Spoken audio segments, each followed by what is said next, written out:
Hello friends, Jai Bharat, Jai Hindustan. I am Mayank Rajesh and you are watching Info and Study. Friends, we have already completed the Mauryan period.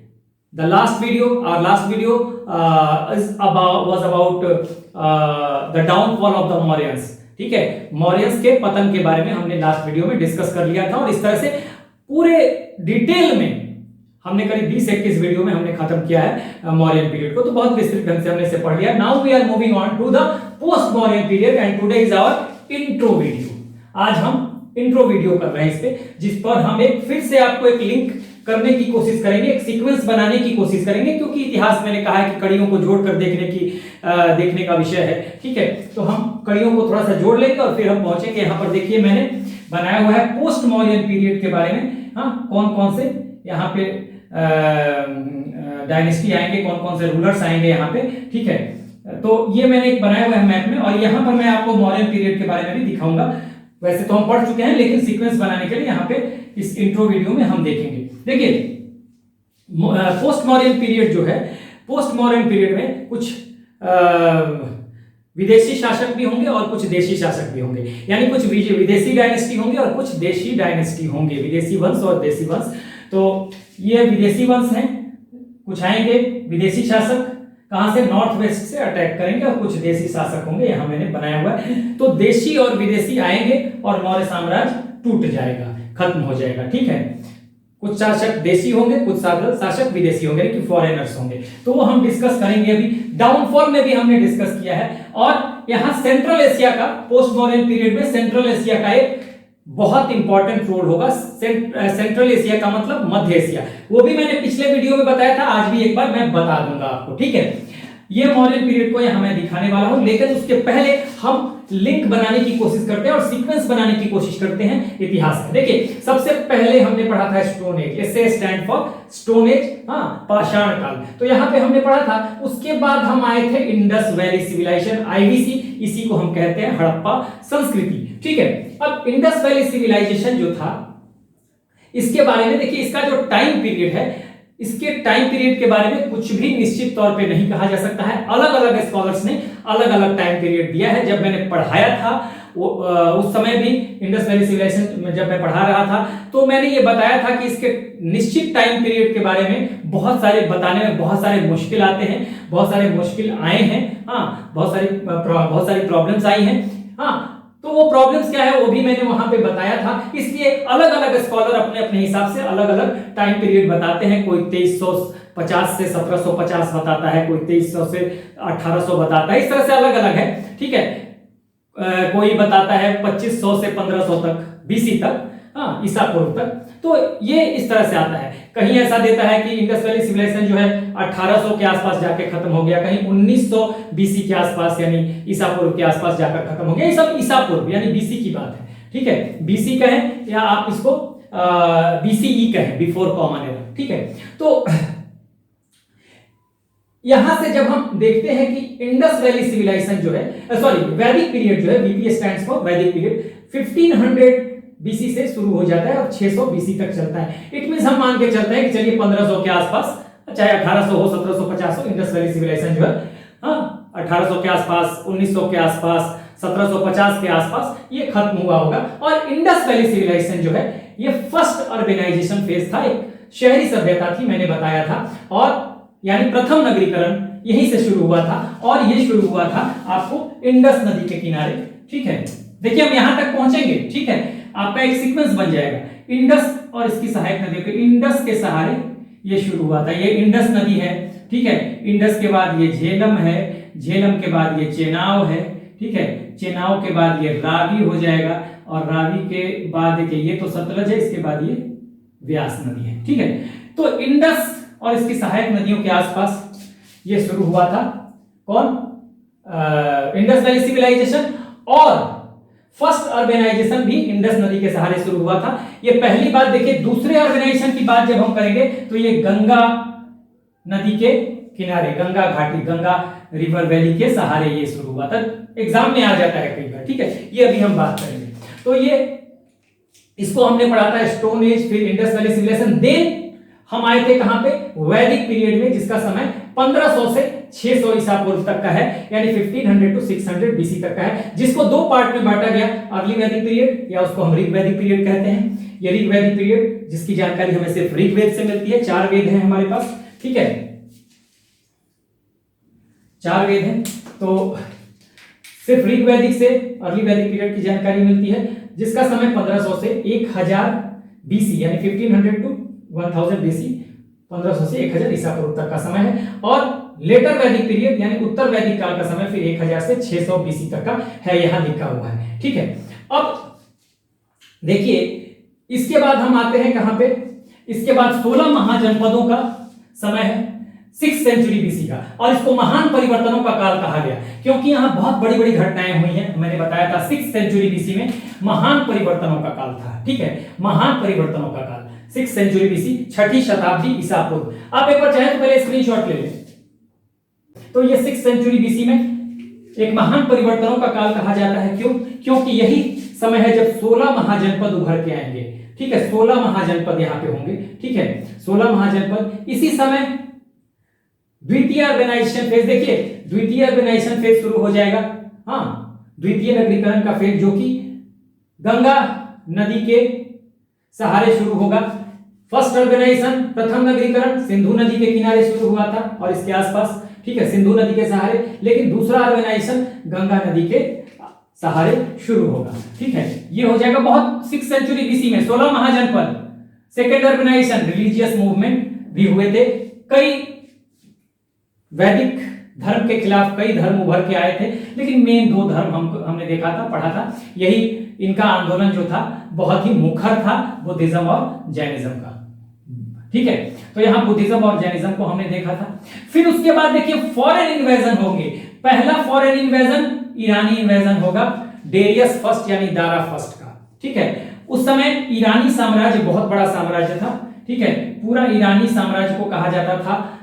आप देखें तो उसमें Iran भी था, Turkey भी था, Persia भी था, ठीक है, आपको इराक भी था, सब ईरानी साम्राज्य के तहत आता था। हमने बताया भी था जब अलेक्जेंडर का मैंने आपको पढ़ाया था और ये पढ़ाया था ईरानी आक्रमण और आपको यूनानी आक्रमण, तो ये ईरानी आक्रमण था, तो जिसमें डेरियस फर्स्ट या दारा फर्स्ट का आक्रमण हुआ था 516 बीसी में, ठीक है, यहाँ पे 516 बीसी में आपका आक्रमण होता है, यहाँ पर 516 बीसी में।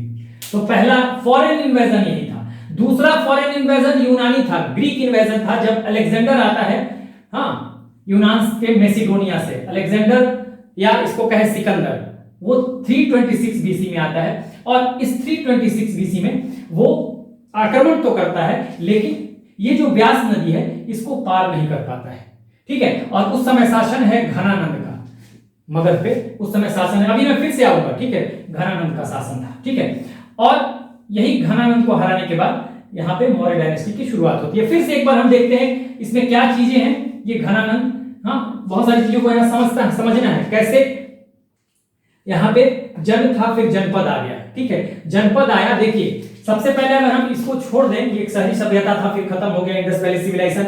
अगर हम अर्ली वैदिक पीरियड को देखें तो यहाँ पर जन था, ठीक है। जन का मतलब कई कबीलों के रूप में लोग यहाँ पे रहा करते थे और यहाँ लड़ाई जमीन के लिए नहीं होती थी, यहाँ लड़ाई पशुओं के लिए, एनिमल्स के लिए हुआ करती थी। और इसका जो चीफ होता था जन का, जैसे एक ट्राइब हो गया, कई ट्राइब हुआ करते थे, मैंने बताया था कि जब वैदिक पीरियड में देखेंगे इनके ओरिजिनेटर कौन थे भाई, आर्यंस थे वैदिक पीरियड के। और यहाँ पे कई, मान लीजिए कि तो यहाँ पे कई कबीले रहते थे, हाँ, जैसे आपको यदु, पुरु, भलानस, इसमें आर्य भी हैं, अनार्य भी हैं, ठीक है। तो अलग अलग कबीले हैं, एक कबीले को जन कहा जाता था, ठीक है। तो ये जन जो है यहाँ पर, ये जन सिर्फ लड़ते थे, अगर लड़ाई होती भी थी तो ये लड़ते थे किसके लिए, जमीन के लिए नहीं, अपने पशुधन की रक्षा के लिए। और एक कबीले में, जैसे एक जन को कबीला कहा जाता था, ठीक है। तो इस जन में जितने कबीले हैं, जितने लोग हैं, जन यानी कबीले में, कबीले को जन कहा जाता था, ठीक है, या जन को कबीला कहा जाता था। इसके चीफ को कहा जाता था जनस्य गोपा, यानी कि राजा को जनस्य गोपा कहा जाता था। यहाँ लैंड के लिए लड़ाई नहीं थी, यहाँ पशुओं के लिए लड़ाई थी, और पशुओं में खासकर गायों के लिए, गाय का इंपॉर्टेंस बहुत था यहाँ पर, ठीक है, काऊ का तो बहुत ज्यादा इंपॉर्टेंस था। तो यहाँ से पशुधन की रक्षा के लिए, गायों की रक्षा के लिए, और कबीले में यानी जन में जो लोग रह रहे हैं उनकी रक्षा के लिए यहाँ पर लड़ाइयां होती थी, लेकिन जब यहां पहुंचेंगे तो ये जनपद बन जाएगा। क्यों? अब क्योंकि यहां पर भूमि के लिए लड़ाई नहीं होती थी, यहां का राजा जनस्य गोपा कहा जाता है, लेकिन उसको गोपति भी कहा जाता है, यहाँ के राजा को गोपति भी कहा जाता है, क्योंकि यहाँ उसकी जिम्मेदारी गायों की रक्षा करना है, तो ये गोपति है। लेकिन यहां आते ही ये गोपति जो है भूपति हो जाएगा। भूपति क्यों? क्योंकि यहां पर अब भूमि के लिए लड़ाई होगा, लैंड के लिए लड़ाई होगा। ये जन जो है एक जन दूसरे जन पे अटैक करेगा, इसको अपने में मिला लेगा, तो ये जनपद बन जाएगा। जन और जन मिलके, एक जन दूसरा जन इसको मिलाया तो जनपद हो गया। या उस समय जब इस पीरियड में लोहे के बारे में भी थोड़ी जानकारी मिल गई थी, तो लोहे की कुल्हाड़ी से लोग काट देते थे। हाँ, मान लीजिए ये कोई जन है, हाँ ये कोई जन है, यहाँ फॉरेस्ट है, तो इसको आग लगा दिया गया यहाँ पे, और या फिर लोहे के कुल्हाड़ी से इसको काट दिया गया, इन जंगलों को साफ कर दिया गया, तो फिर इस क्षेत्र को मिला लिया गया, फिर यहाँ एग्रीकल्चर भी शुरू हो जाएगा, जगह मिल जाएगा, या फिर क्षेत्र को बढ़ा लिया जाएगा। यानी यहाँ का जो राजा है, हाँ वो वास्तविक किंग हो गया है, राजा हो गया, या भूपति हो गया। यहाँ पर लैंड के लिए लड़ाई नहीं है, यहाँ जमीन के लिए लड़ाई है। यहाँ का राजा गायों की रक्षा के लिए लड़ता है तो भूपति कहलाता है, लेकिन यहाँ लैंड एक्सपेंशन विस्तार के लिए लड़ाई होगी, तो जन और जन, जो जन है अपना विस्तार करेंगे, चाहे एक जन को जीत के, चाहे एक जन के आगे कुछ स्पेस होगा, जंगल होंगे, उनको साफ करके, तो वो अपने आप को जनपद में कन्वर्ट करेंगे, और यहां से फिर विस्तार शुरू हो जाएगा। यानी कि जन और जन मिलके जनपद बना लेंगे। अब ये जनपद भी बड़ा होगा, ठीक है, आगे आने वाले समय में, जब वैदिक पीरियड, ये अर्ली वैदिक पीरियड की बात है। अर्ली वैदिक पीरियड में जन है, उत्तर वैदिक पीरियड में विस्तार शुरू हो जाता है, लैंड के लिए लड़ाई शुरू हो जाती है, तो यहाँ पे जनपद आ जाते हैं, जन और जन मिलकर जनपद बनाते हैं।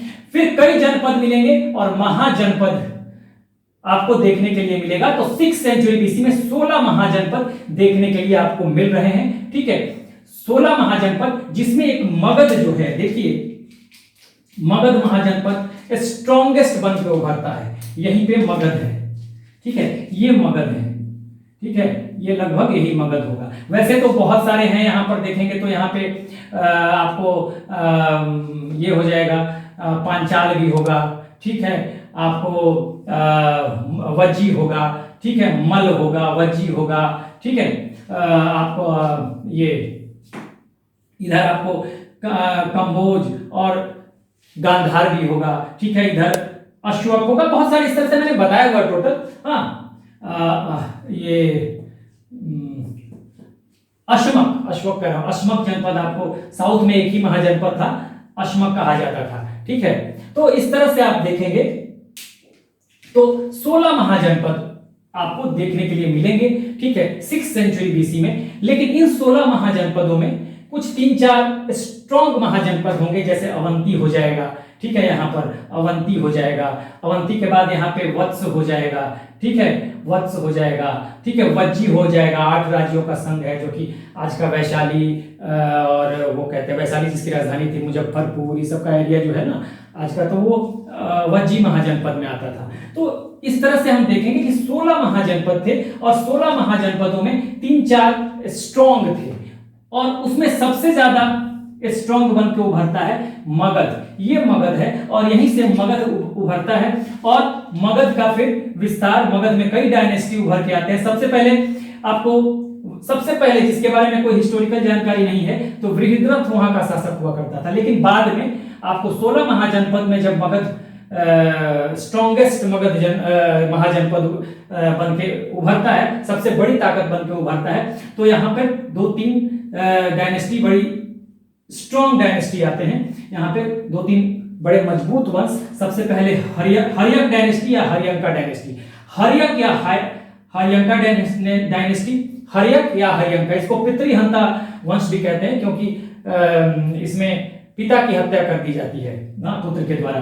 तो सबसे पहले यहाँ पे, लेकिन बहुत काबिल शासक यहाँ पे होते हैं, और जो मुख्य 3 शासक हैं यहाँ पर, बिंबिसार जो कि फाउंडर था हर्यक डायनेस्टी का, फिर बिंबिसार के बाद उसका बेटा अजातशत्रु, और फिर उसके बाद उदयन, इन लोगों ने मिलके अच्छा खासा विस्तार किया है, ठीक है। शिशुनाग डायनेस्टी तक आते आते मगध जो है, अवंती सब, वत्स, अंग, सब मगध का हिस्सा बन जाएगा, ठीक है। और इस तरह से यहाँ पर देखो, उतना डिटेल तो मैं नहीं बता पाऊंगा ना, जितना मैं पढ़ा चुका हूं, महाजनपद को, तो उसको हाँ आपको जाकर देखना पड़ेगा। ठीक है, तो इस तरह से आप देखेंगे कि मगध जो है एक बड़े मतलब राज्य में कई महाजनपद मिलेंगे तो राज्य बन जाएगा। ठीक है, अगर आप देखें तो उस समय से ऑल इंडिया साम्राज्य का कोई कॉन्सेप्ट नहीं था। तो उसके बाद शिशुनाग के बाद नंद आएंगे, और नंद में 3 महत्वपूर्ण शासक हैं, महत्वपूर्ण तो 2 ही हैं। ठीक है, महानंदिनी का जिक्र कभी आता है कि वही संस्थापक थे, फाउंडर थे नंद डायनेस्टी के, और कहीं आता है कि महापद्म नंद, हाँ महानंदिनी के बेटे वो संस्थापक थे। वैसे महापद्म नंद बहुत महान शासक हुए नंद डायनेस्टी के। ठीक है, तो यहाँ पे आपको हर्यक डायनेस्टी में बिंबिसार, अजातशत्रु, उदयन, उसके बाद भी है नागदशक, मुंडक, लेकिन वो उतने इंपॉर्टेंट नहीं है। ठीक है, फिर शिशुनाग में 2, शिशुनाग और कालाशोक। ठीक है, 2 महत्वपूर्ण शासक हैं। और नंदा में आपको महानंदिनी, महापद्मनंद एक महान शासक नंद वंश का, और उसके बाद घनानंद या धनानंद। ठीक है, तो धनानंद या घनानंद, इसी का नाम, किसी को कहीं धनानंद भी लिखा हुआ मिलेगा। तो धनानंद के समय ही सिकंदर का आक्रमण होता है। तो इसी धनानंद को, नंद डायनेस्टी के धनानंद को हराकर या घनानंद को हराकर चंद्रगुप्त मौर्य जो है मौर्य डायनेस्टी की शुरुआत करते हैं। हाँ, मौर्य डायनेस्टी की शुरुआत करते हैं, किसको हराकर? इसी धनानंद को या घनानंद को हराकर मौर्य डायनेस्टी की शुरुआत करेंगे, पाटलिपुत्र को राजधानी बनाते हुए। और उस समय घनानंद या नंद साम्राज्य जो था ये सतलज तक फैला हुआ था। मैंने पहले भी बताया है कि ये जो डायनेस्टी है ये इस तरह से फैला हुआ था। ये आपको ये सतलज तक का क्षेत्र इस यहाँ पे था ये। ठीक है, ये सतलज तक का क्षेत्र था, और धीरे धीरे पहले तो यहाँ से ये घनानंद का क्षेत्र जीता जाएगा। ठीक है, पहले भी, उसके पहले घनानंद के पहले इधर के कुछ क्षेत्रों पे चंद्रगुप्त मौर्य जो है नॉर्थ वेस्ट के पंजाब पे अपना कंट्रोल कर चुके थे। और धीरे धीरे आप देखेंगे कि सेल्यूकस निकेटर के बारे में मैंने बताया था कि मौर्य साम्राज्य का विस्तार इधर आपको हिंदू कुश तक चला जाएगा, अफगानिस्तान, पाकिस्तान, यानी कि जब सेल्यूकस निकेटर से लड़ाई होती है, सिकंदर का एक जनरल, देखिए मौर्य साम्राज्य को समझने में या पोस्ट मौर्यन को समझने में सिकंदर को भी आपको जानना होगा। ठीक है, मैंने बताया भी था और हर समय बताते रहता हूं। तो सिकंदर के जाने के बाद हाँ, इधर का जो पूरा एरिया था वो सेल्यूकस निकेटर के पास आ गया था, उसी का मतलब डोमिनेशन था।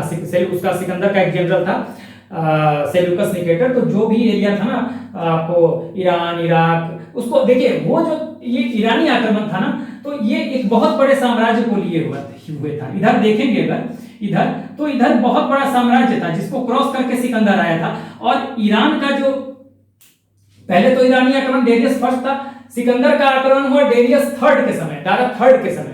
ठीक है, ये मैं पढ़ा चुका हूं। तो उस समय जो ईरानी साम्राज्य है ना, तो ईरानी साम्राज्य सिर्फ ईरान का नहीं था। इस ईरानी साम्राज्य में इधर से आप देखेंगे तो इस ईरानी साम्राज्य में आपको, इस ईरानी साम्राज्य में अगर देखा जाएगा तो यहां से आपको इराक भी होगा, तुर्की भी होगा। इधर से अगर आप देखेंगे ना, तुर्की भी होगा, इराक भी होगा। आगे अगर थोड़ा और बढ़ा लीजिएगा तो ये तुर्की होगा, ईरान होगा, सब कुछ होगा, बैक्टीरिया होगा, इधर बैक्टीरिया का क्षेत्र आ जाएगा।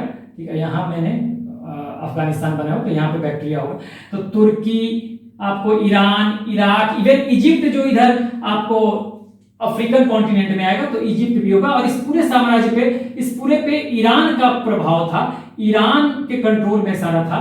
ठीक है, इसलिए इसे ईरानियन साम्राज्य कहा जाता था, यह हखामनी साम्राज्य भी कहा जाता था, इसे अखामनी डायनेस्टी भी कहा जाता था, अकैमेनिक डायनेस्टी भी कहा जाता था, पारसी भी कहा जाता था, पारसिक डायनेस्टी या पारसिक साम्राज्य। ठीक है, या फारस का साम्राज्य, तो सब कुछ वही था। अखामनी मिल जाए, अकैमेनियन मिल जाए, ठीक है, या आपको हखामनी मिल जाए, तो सारा ईरान का ही नाम है, ईरानी साम्राज्य का ही नाम है। ठीक है, तो ये बात थी। तो यहां सेल्यूकस निकेटर जो है उस पूरे एरिया पे लगभग उसका कंट्रोल है। और बाद में जब ये एरिया आ जाता है किसके पास, चंद्रगुप्त मौर्य के पास, जब वो घनानंद को यहां से हरा देते हैं और मौर्यन डायनेस्टी की शुरुआत करते हैं, तो फिर एक सेल्यूकस निकेटर जो सिकंदर का जनरल है उससे लड़ाई होगी। और उसके बाद ये अफगानिस्तान और पाकिस्तान का जो कुछ क्षेत्र था, गांधार, एरिया, हेरात, काबुल, ये जडोसिया जिसको हम कहते हैं बलूचिस्तान, आज का बलूचिस्तान है पाकिस्तान का, सारा आ जाएगा आपका मौर्यंस के पास। और इस तरह से ये मौर्य डायनेस्टी देखिए हिंदू कुश तक नॉर्थ वेस्ट में फैल जाएगी, मैंने बताया था, ठीक है। और जब मौर्य डायनेस्टी खत्म होगी तो मौर्य डायनेस्टी, मैंने बताया था मौर्य डायनेस्टी लगभग यहां तक है, ठीक है, यहां तक ये मौर्य डायनेस्टी सिर्फ आज का जो केरल और तमिलनाडु का क्षेत्र है, उस समय चेर, चोल और पांड्य 3 क्षेत्र थे, तो आज का केरल और तमिलनाडु का जो क्षेत्र है वो टेरिटरी छोड़ के ये सारा मौर्यंस के पास था, एक बहुत बड़ा साम्राज्य था, ठीक है, ये मौर्यंस के पास था, मैंने बताया हुआ था आपको। तो ये तो कई बार मैं बता चुका हूं, लेकिन चूंकि हमें सीक्वेंस जोड़ना है, ठीक है, तो इस तरह से हमने देख लिया कि ये पूरा मौर्य साम्राज्य था। इधर आपको देख लीजिए कि नॉर्थ वेस्ट में हिंदू कुश मैंने बताया था, इधर आपको कश्मीर में चला गया नॉर्थ में, इधर गुजरात आ गया, इधर देखेंगे तो बोगरा डिस्ट्रिक्ट इधर बांग्लादेश में भी था ना, तो इसके बांग्लादेश में आपको महास्थान बोगरा डिस्ट्रिक्ट में मिला है इसका महास्थान इंस्क्रिप्शन, तो इधर भी था बांग्लादेश में, ठीक है, इधर उड़ीसा में था ही, तो ईस्टर्न में यहां तक, और यहाँ कर्नाटक और आंध्रा तक का क्षेत्र जो है ये पूरा मौर्य साम्राज्य, इतना बड़ा मौर्य साम्राज्य था कि मुगल भी बहुत बड़े थे, फिर भी वो इतने बड़े नहीं हुए। मौर्य साम्राज्य के पहले और मौर्य साम्राज्य के बाद इतना बड़ा टेरिटरी किसी के पास नहीं था। तो पहली बार जो एम्पायर या साम्राज्य का कॉन्सेप्ट देखने को मिला वो मौर्य डायनेस्टी में ही देखने को मिला। यानी मैंने जो बताया, पहले जन बन गया जनपद, कई जनों के मिलने से जनपद, जब कई जनपद मिले तो कई महाजनपद बने। हाँ, एक महाजनपद बना, उसमें कई जनपद मिले तो एक महाजनपद बन गया, उसमें 16 महाजनपद आए। 16 महाजनपद में मगध उभर के सामने आया सबसे ताकतवर महाजनपद के रूप में। और ये यही मगध से घनानंद को हराने के बाद चंद्रगुप्त मौर्य ने, ठीक है, पाटलिपुत्र को राजधानी बनाते हुए ये पूरा मौर्य साम्राज्य जो है पहले यहाँ हुआ, पहले यहाँ घनानंद के क्षेत्र को जीतता है, फिर इसका एक्सपेंशन यहाँ तक हो जाता है, और फिर जब अंतिम मौर्य शासक बृहदत्त की हत्या की जाती है उस समय तक अगर देखें तो पूरा मौर्य साम्राज्य क्लाइमेक्स पे था अशोक के समय। तो ये अशोक के समय समझ लीजिए कि ये यहां तक था, बाद में तो ये टूटने लगेगा, ठीक है। तो मौर्य साम्राज्य का अगर क्लाइमेक्स देखें तो ये मौर्य साम्राज्य है, ठीक है। उसके बाद पोस्ट मौर्य देखिए 322 से 185 बीसी तक ये चलता है मौर्यंस का जो पीरियड है। और फिर हम आते हैं यहां से पोस्ट मौर्यंस में, मौर्यंस से पोस्ट मौर्यंस में हम आ गए, ठीक है, मौर्यंस से पोस्ट मौर्यंस में आ गए। अब देखिए ये जो इतना बड़ा मौर्य साम्राज्य है ये टूट जाएगा। अब कैसे टूटेगा देखिए, ये मौर्यंस जो है, मौर्यंस के बाद सबसे अंतिम शासक मौर्यंस का होगा बृहद्रथ, अंतिम शासक। यहां पे मौर्यंस का अंतिम शासक मैंने बताया भी था, लास्ट शासक जो है अगर हम देखें चंद्रगुप्त मौर्य के बाद बिंदुसार, ठीक है, उसके बाद अशोक, और उसके बाद अशोक के बाद आपको बृहद्रथ, मतलब बीच में तो कई शासक आएंगे, मैंने डॉट डॉट दे दिया, ठीक है, लेकिन बृहद्रथ जो कि एक ब्राह्मण था, इसकी हत्या करेगा पुष्यमित्र शुंग, ठीक है, पुष्यमित्र शुंग इसकी हत्या करेगा। और पुष्यमित्र शुंग कब हत्या करेगा? 185 बीसी में। इसी का कमांडर है, एक मौर्य शासक का ही कमांडर इन चीफ है, ठीक है, सेनापति है, ठीक है। सबसे अंतिम मौर्य शासक बृहद्रथ, इसकी हत्या कौन करेगा? पुष्यमित्र शुंग। किस समय करेगा? 185 बीसी में, ठीक है, और बनाएगा यहां पर सबसे पहले शुंग डायनेस्टी, ठीक है। तो इस तरह से आप देखेंगे कि पोस्ट मौर्यन पीरियड में, ठीक है, पोस्ट मौर्यन पीरियड में क्या होता है कि मौर्य साम्राज्य जो है ये टूटता है और टूटेगा, और अब इस साम्राज्य कई भाग में बटेगा और कुछ भाग पर विदेशी फॉरेनर्स आ जाएंगे, ठीक है, फॉरेनर्स आएंगे सेंट्रल एशिया से, ठीक है, मध्य एशिया से कुछ फॉरेनर्स आ जाएंगे और कुछ देशी ताकतें उभर के आएंगी। हाँ, पुष्यमित्र शुंग हत्या करेगा। अगर देशी ताकतों की बात देखें तो 185 बीसी में पुष्यमित्र शुंग अंतिम मौर्य शासक बृहद्रथ की हत्या करता है और शुंग डायनेस्टी की शुरुआत करता है सेंट्रल इंडिया और ईस्ट में, ठीक है, सेंट्रल इंडिया और ईस्ट में एमपी का पूरा क्षेत्र है इसके पास, ठीक है। और यहीं पर बाद में कन्वर डायनेस्टी आ जाएगा, यहीं पे सुंग के बाद यहीं पे नॉर्थ इंडिया में ही कण्व डायनेस्टी आ जाएगा। सेंट्रल इंडिया भी है, नॉर्थ इंडिया में है, और साउथ इंडिया में सातवाहन डायनेस्टी आएंगे। उसके बाद साउथ इंडिया में सातवाहन, दो देशी ताकतें जो हैं सुंग, कानवा और सातवाहन। सुंग की जगह पे कानवा आ जाएंगे, और कानवा को हरा के देखिए, ये तो ओरिजिनली साउथ में है। कौन? सातवाहन, जिनको आंध्र सातवाहन भी कहा जाता था। आगे हम चर्चा करेंगे, आंध्र सातवाहन भी कहा जाता था। और ये सातवाहन जो है ये कानवा को हराएंगे। यानी इसका मतलब ये है, ये तो मैंने सिर्फ दिखाया है कि साउथ में, हाँ, वेस्टर्न दक्कन और इस तरफ आंध्र के क्षेत्र में ये है कौन? सातवाहन। लेकिन ये कानवा को हराते हैं तो कानवा यहाँ है, यानी इनका विस्तार बाद में यहां तक हो जाएगा। ठीक है, सातवाहनों का। तो हमें अभी बस समझने के हिसाब से पढ़ना है कि दो देशी ताकतें उभर के आई। सुंग सबसे पहले नॉर्थ इंडिया में, सेंट्रल इंडिया और ईस्ट इंडिया में, तो सुंग, वहीं पे फिर आ गया सुंग के बाद कण्व डायनेस्टी, और फिर सातवाहन जो कि साउथ में था, बाद में ये कण्व को हराएंगे। तो इस तरह से साउथ में शुरुआत होती है सातवाहन की, और नॉर्थ में सुंग की पहले और फिर कानवा की। तो ये तीन इंडियन देशी ताकतें उभर के आती हैं। विदेशी ताकतें जो हैं इंडो ग्रीक नॉर्थ वेस्ट से आएंगी। विदेशी ताकतें, फॉरेनर्स आएंगे नॉर्थ वेस्ट से, यानी उत्तर पश्चिम से भारत के। सबसे पहले इंडो ग्रीक आएंगे, ठीक है, उसके बाद शक आएंगे, फिर पर्थियंस जिनको हिंदी में पहलव कहते हैं, और फिर कुषाण आएंगे। देखिए, इंडो ग्रीक इनको हिंद यवन कहते हैं इंग्लिश में, हिंदी में। शक को इंग्लिश में या हिंदी में शक ही कहते हैं, और इंग्लिश में इनका एक और नाम है सीथियंस। ठीक है, पर्थियंस इंग्लिश में कहते हैं और हिंदी में कहते हैं पहलव। ठीक है, पहलव। और कुषाण को तो कुषाण ही बोलते हैं। तो इनका नॉर्थ वेस्ट से, खासकर सेंट्रल एशिया की तरफ से ये अटैक करते हैं, और कहा जाता है कि लगभग 200 बीसी के आसपास इन सब का, इंडो ग्रीक का खासकर अटैक, सीरीज ऑफ इन्वेजन होता है। तो ये अटैक शुरू हो जाता है। कहीं देता है कि 206 बीसी में पहला इन्होंने अटैक शुरू कर दिया था, इंडो ग्रीक आए थे। हालांकि 183 बीसी का भी मिलता है। ठीक है, तो वो अलग बात है, हमें टाइम पे नहीं जाना। लगभग 200 के आसपास, थोड़ा पहले थोड़ा बाद में। ठीक है, तो सबसे पहले इंडो ग्रीक यहाँ आएंगे भारत में। ठीक है, तो सबसे पहला इन्वेजन इंडो ग्रीक का होगा, फिर उसके बाद शकों का होगा, फिर पार्थियंस का होगा, और फिर कुषाणों का होगा। तो 200 बीसी के आसपास ये इंडो ग्रीक का इन्वेजन शुरू हो जाता है। ठीक है, सीरीज ऑफ इन्वेजन होता है। ठीक है, ये सब सीरीज ऑफ इन्वेजन है नॉर्थ वेस्ट से, इंडो ग्रीक का, शकों का, पर्थियंस का, कुषाणों का। तो इस तरह से देखिएगा, ये सेंट्रल एशिया से आते हैं। तो इस तरह से आप देखें कि एक तरफ से जब मौर्य साम्राज्य टूटता है तो कुछ फॉरेनर्स जो है, ये फॉरेनर्स आते हैं भारत में, जो यहाँ अपनी सत्ता स्थापित करेंगे, और कुछ इंडियंस हैं। हाँ, क्यों? क्योंकि अंतिम मौर्य शासक बृहद्रथ की हत्या कौन करता है? उसी का कमांडर इन चीफ पुष्यमित्र सुंग करेगा, और सुंग डायनेस्टी की शुरुआत कर देगा।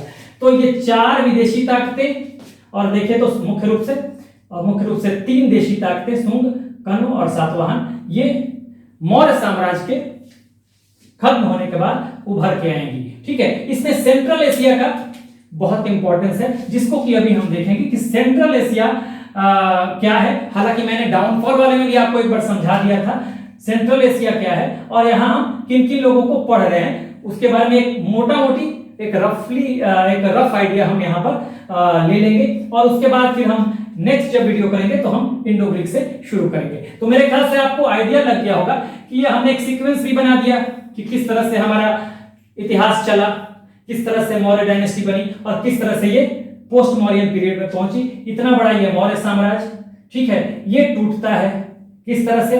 अगर इंडिया में देखें तो इस तरह से नॉर्थ इंडिया में सुंग और कानवा आ जाते हैं, पहले सुंग यहीं पे कानवा। ठीक है, साउथ इंडिया में सातवाहन, इनको आंध्र सातवाहन भी कहते हैं। ये बेसिकली आपको कर्नाटक में भी है, आंध्र में भी है, महाराष्ट्र में भी है, ठीक है ना। और बाद में ये इधर भी पहुंच जाएंगे, जहां पे सेंट्रल इंडिया में पहुंच जाएंगे। अभी तो मैंने सिर्फ दिखाया है कि इनका ये जो यहाँ पर है, लेकिन बाद में जब कानव को हराएंगे तो कानव तो यहाँ पे है, सुंग के बाद यहीं पे कानव आ गए, तो कानव का जगह लेंगे तो नेचुरली ये इधर भी इनका एक्सपेंशन होगा।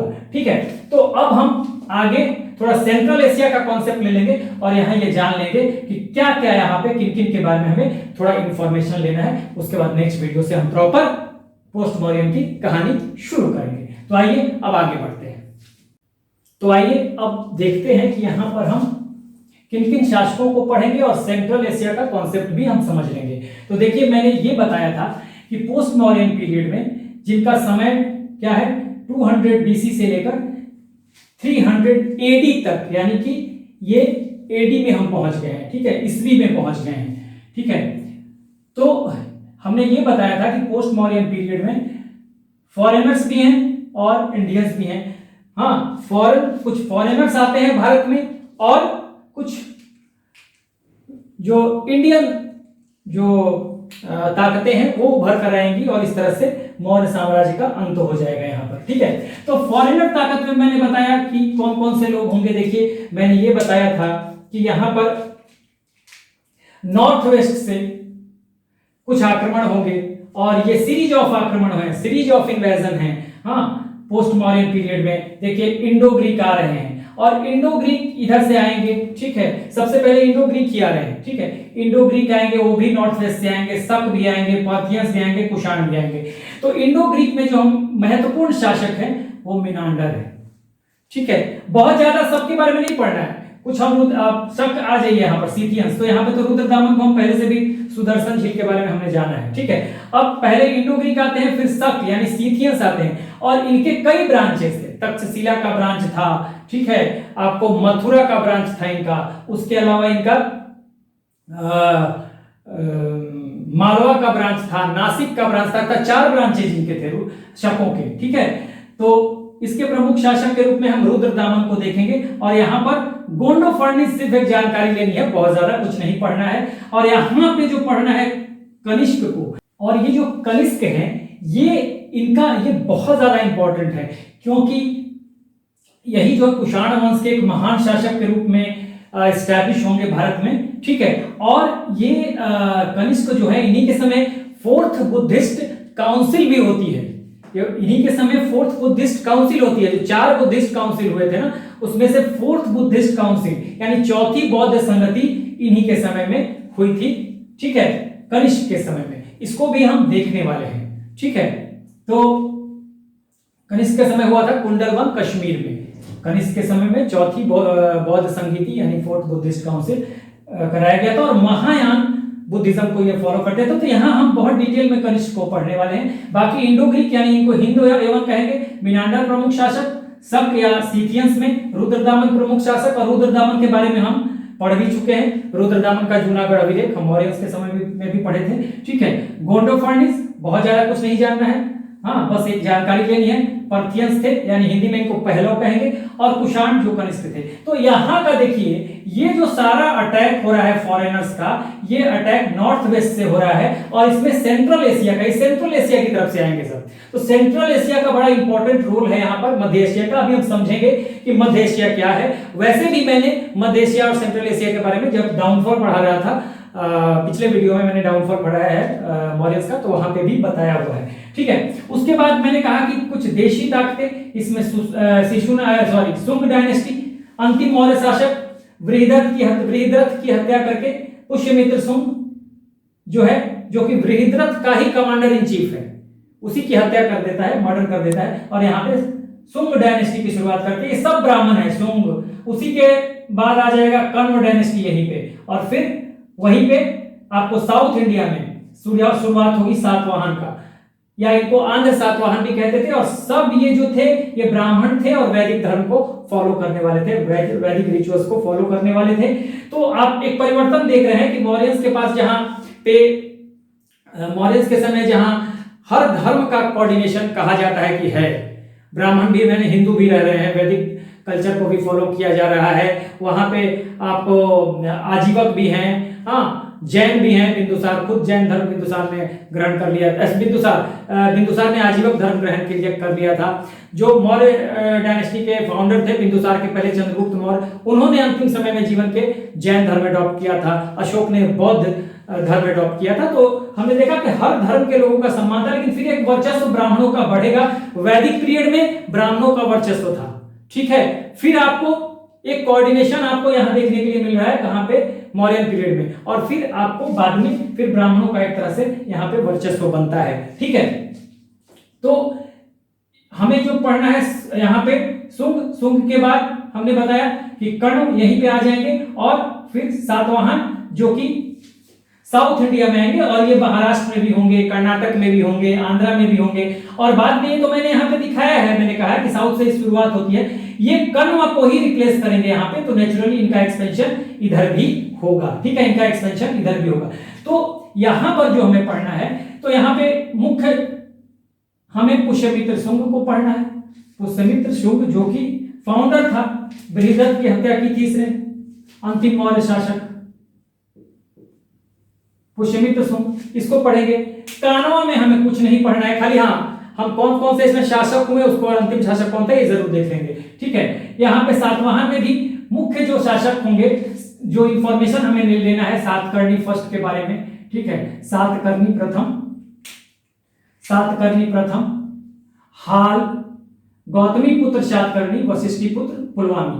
ये सीक्वेंस में नहीं है, हाँ मैंने प्रमुख शासकों को बताया, वहां पे जब मैं आऊंगा तो सीक्वेंस में मैं शासकों का नाम दूंगा, ठीक है। यहां पर ये महत्वपूर्ण शासकों का नाम मैंने लिखा है, जिनके बारे में हमें थोड़ी थोड़ी जानकारी लेनी है। इसमें सबसे महत्वपूर्ण कनिष्क को हमें देखना होगा, कुषाणों का सबसे महत्वपूर्ण यही है, ठीक है। अब यह है कि हमने ये बताया कि ये जो आए, ये सेंट्रल एशिया का रोल रहा बहुत ज्यादा। एक बात समझ लीजिए कि सबसे पहले इंडो ग्रीक का इन्वेजन हुआ था, और इंडो ग्रीक कहां पे थे?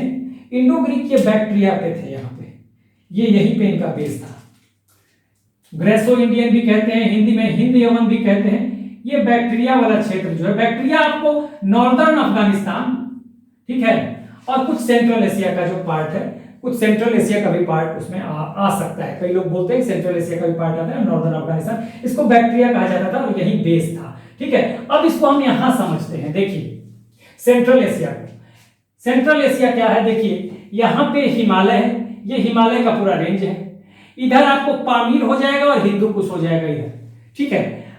ये देखिए चाइना हो गया, भारत के ऊपर ये चाइना, ठीक है ना। ये वाला जो क्षेत्र है जहां मैं गोल गोल कर रहा हूं ना, देखिएगा ये गोल गोल मैंने कर दिया, ये पूरा क्षेत्र ये चाइना है,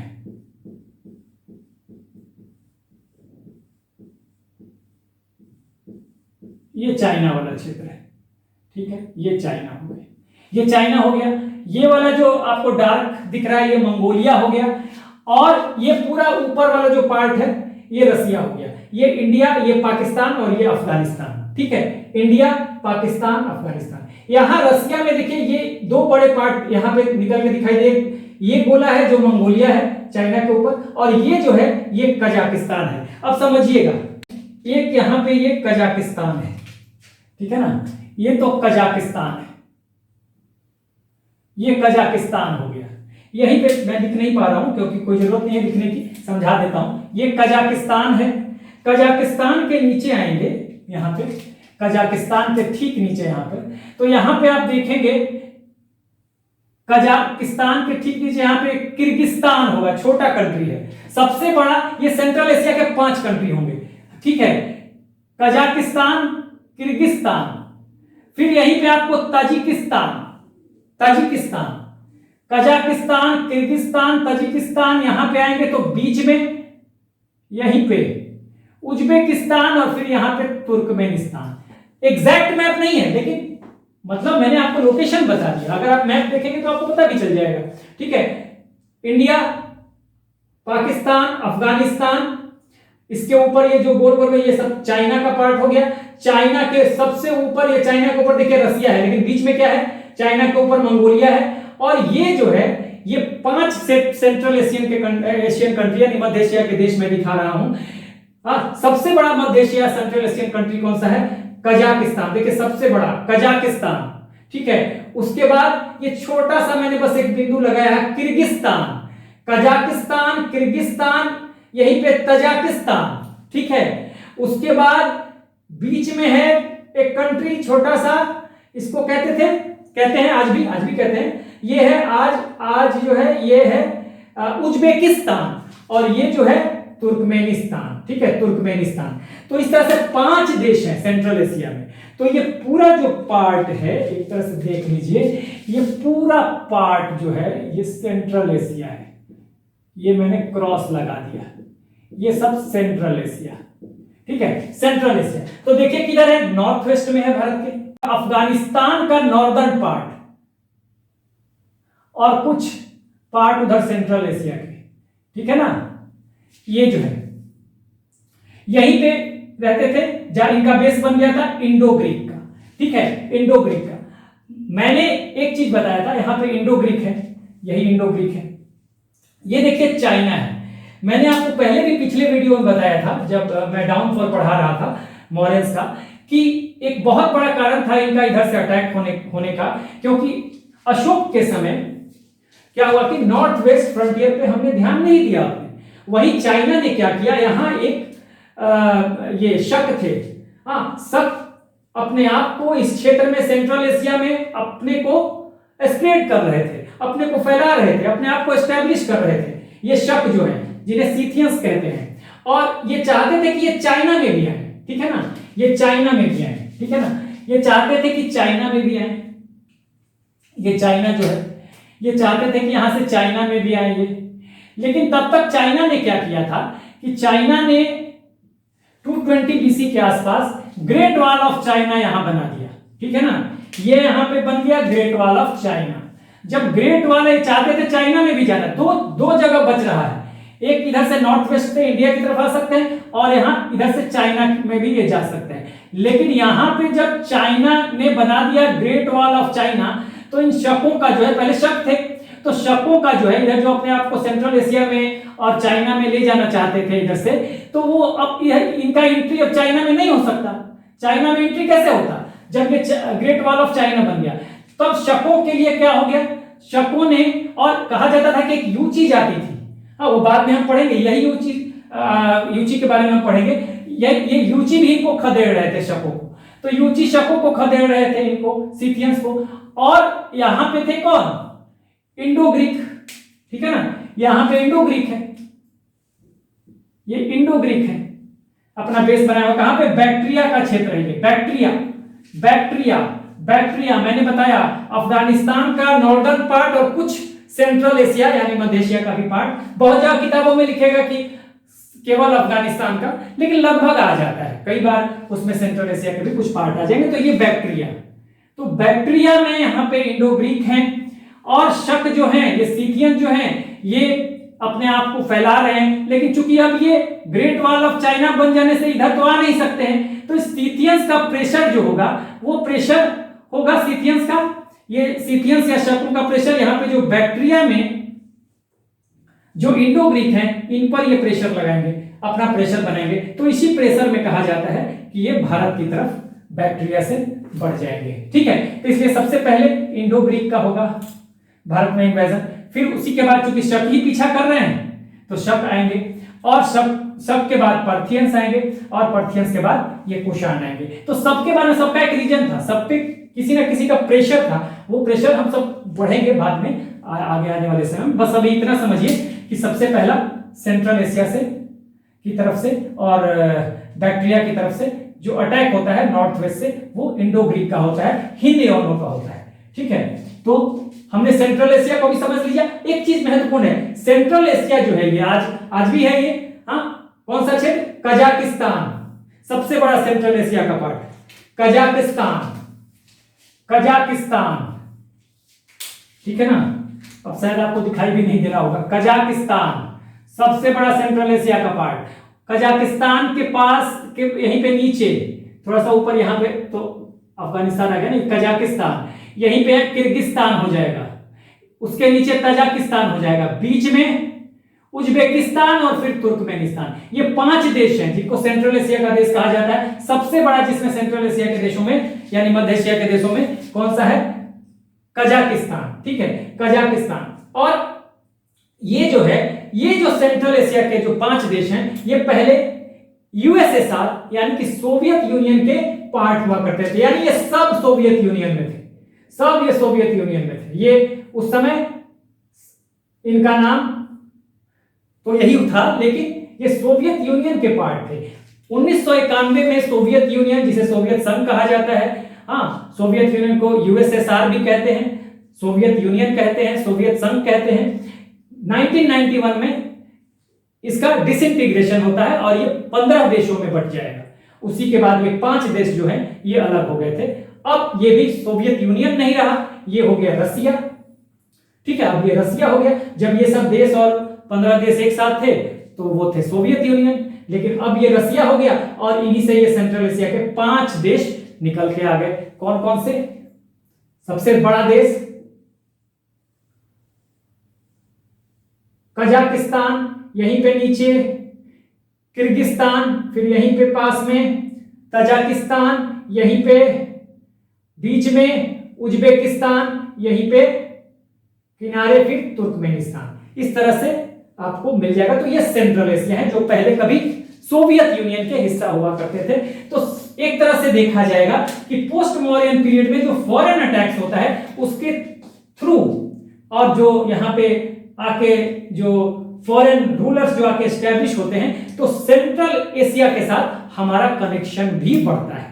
ठीक है, तो ये सब चीजें हम अब आगे एक एक करके हम इंडो ग्रीक को देखेंगे, सबको को देखेंगे, सबको जहां जहां जो बातें इंपॉर्टेंट होगी वो पहले ही बताया कि इसमें तो खैर हमें पुष्यमित्र सुंग को पढ़ना है, लेकिन वहां पे जब हम जाएंगे सुंग डायनेस्टी को तो शासक कौन कौन से हैं वो हम सीक्वेंस में जरूर देखेंगे। ठीक है, लेकिन जहां इंपॉर्टेंट जानकारी है तो हमें पुष्यमित्र सुंग के बारे में लेना है। वैसे ही कानों के बारे में कुछ नहीं पढ़ना है, लेकिन हम शासकों को देख लेंगे खाली कौन कौन से हैं। वैसे सातवाहन के बारे में हम सीरीज में देखेंगे, लेकिन जो महत्वपूर्ण शासक है जिनके बारे में हमें थोड़ी इंफॉर्मेशन लेनी है वो ये 4 है। तो इस तरह से हमने देख लिया कि पोस्ट मॉडर्न पीरियड में जो फॉरेनर्स हैं वो इंडो ग्रीक हैं, शक हैं, पार्थियंस हैं, कुषाण हैं, जिनका जो इन्वाइट करते हैं किधर से, नॉर्थ वेस्ट से, उत्तर पश्चिम से, और इसमें महत्वपूर्ण रोल निभा रहा है कौन, सेंट्रल एशिया, मध्य एशिया, जो मैंने ये बता दिया था। ठीक है, और जो देशी ताकतें हैं उभर के आती हैं उसमें सुंग डायनेस्टी, कण्व डायनेस्टी और सातवाहन डायनेस्टी, जिनके बारे में हमने किस किस को पढ़ना है, कौन कौन से महत्वपूर्ण शासक होंगे, किनके बारे में इंफॉर्मेशन लेना है, मैंने सारा बता दिया। तो इस तरह से हमने ये पोस्ट मौर्यन पीरियड का इंट्रो क्लास खत्म कर दिया है। एक ओवरऑल आपको आइडिया हो गया, इसलिए मैंने ये इंट्रो क्लास दे दिया। बट अब हम सेगमेंट वाइज सबको पढ़ेंगे एक एक करके। मेरे ख्याल से 3 या 4 वीडियो हम करेंगे तो हमारा 3, 4 या 5 वीडियो में हमारा पूरा पोस्ट मौर्यन खत्म हो जाएगा। बस अब एंशिएंट हिस्ट्री जल्दी ही खत्म ही होने वाला है। उसके बाद पोस्ट मौर्यन के बाद गुप्ता पीरियड, उसके बाद हर्षवर्धन। ठीक है, तो हम कोशिश करेंगे कि जल्दी से जल्दी एंशिएंट हिस्ट्री को फिनिश करें और फिर हम अर्ली मेडिवल पीरियड में इन कर जाएं। So this is the end of the video. Do like, share and subscribe. Take care, keep smiling.